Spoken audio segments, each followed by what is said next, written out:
Hello everyone, welcome back to my channel. My name is Mila, here at my book nook.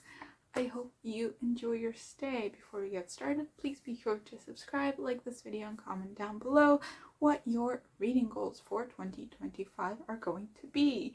Now, I didn't do any reading goal videos in the previous years. I didn't really do the reading goal thing on Instagram either, but I do want to sort of get better at getting through the goals, and I think having a yearly goal is much easier for my brain to comprehend than having a monthly goal or even a weekly goal or even a daily goal. Like, the smaller it gets, the more restricted I feel, I guess, and so I lose motivation to do anything really. So I've got my so this is actually the Muji 2025 planner that I got, and I'm going to be using this along with some other stuff as my trackers for 2025. So if you see me looking this away, it's because I am reading from the notebook. So my reading goals and writing goals and blog goals for 2025 are the following. I want to read at least 25 books. So I've been hitting sort of double digits pretty consistently every year, and I don't think I'll get to 100 unless like this becomes my job. You know what I mean? Like, unless I don't have anything else I have to worry about, I will not be able to read 100 books. That's just me. That's just my thing that I've got to get through, so to speak. But I want to read 25 books. And again, I think on my Goodreads, I'll just have like one book as the goal, because I did that one year and I read a lot that year. I don't remember when I did it, but I read quite a bit.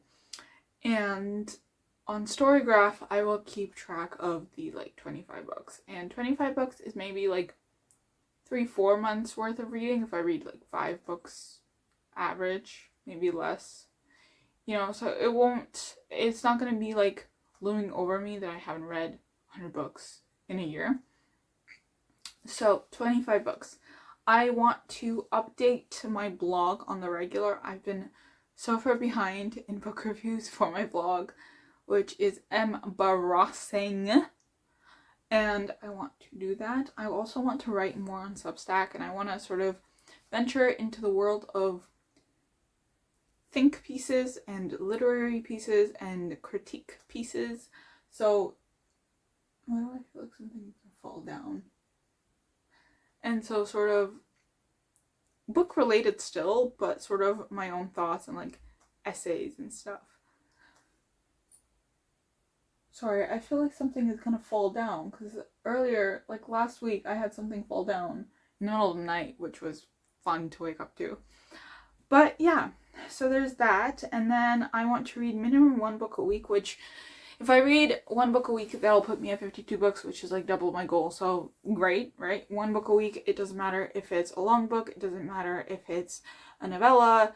If, you know, just 1 book a week. Minimum 1 book a week, you know, just so I keep reading. I want to also read minimum 1.5 hours per day, and I read somewhere that if you read an hour and a half per day, you could get to 100 books very easily, and I want to be able to do that. So just carve out time, not like sit for an hour and a half straight, which I feel like would be the ideal scenario, but that's not gonna happen. But like, I have like an hour 15 commute. So if I, you know, read on the way there, on the way back, that's like what, 3 hours already, right?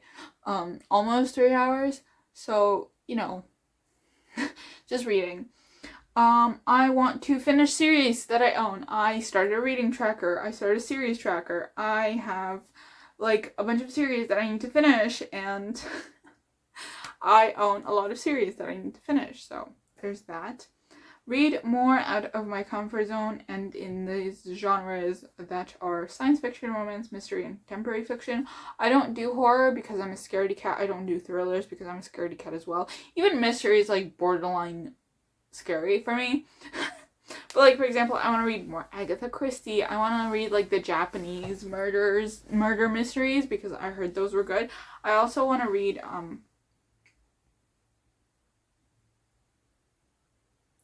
what was that one Japanese book that the Hunger Games was based on? Okay, I'll figure it out, but there was one that I started and I didn't really like the translation, so I'm gonna try and figure out how else I can read it, but I think it was like made into like a comic or like a manga.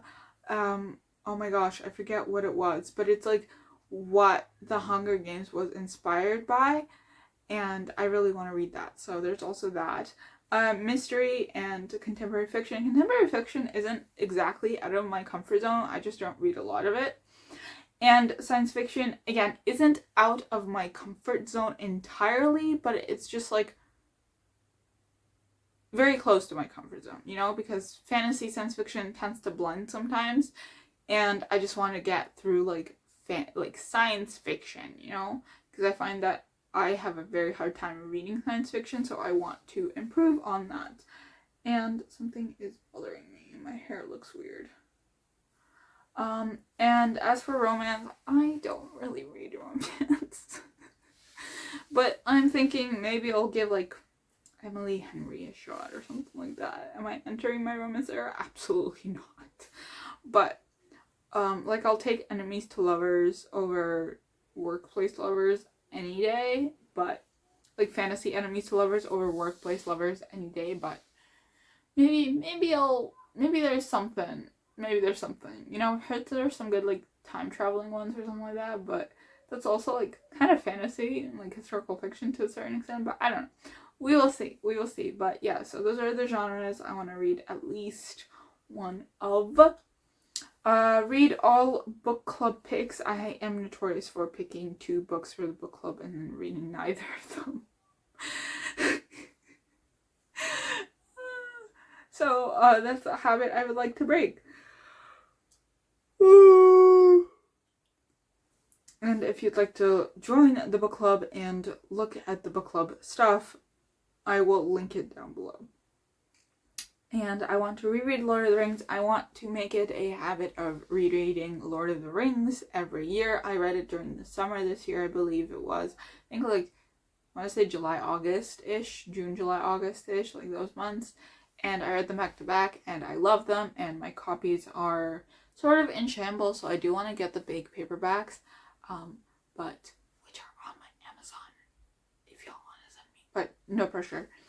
And yeah, so I want to make it a habit of rereading Lord of the Rings every year, and I also want to read The Silmarillion, which I got like the big paperback version of, so I'm very excited for that.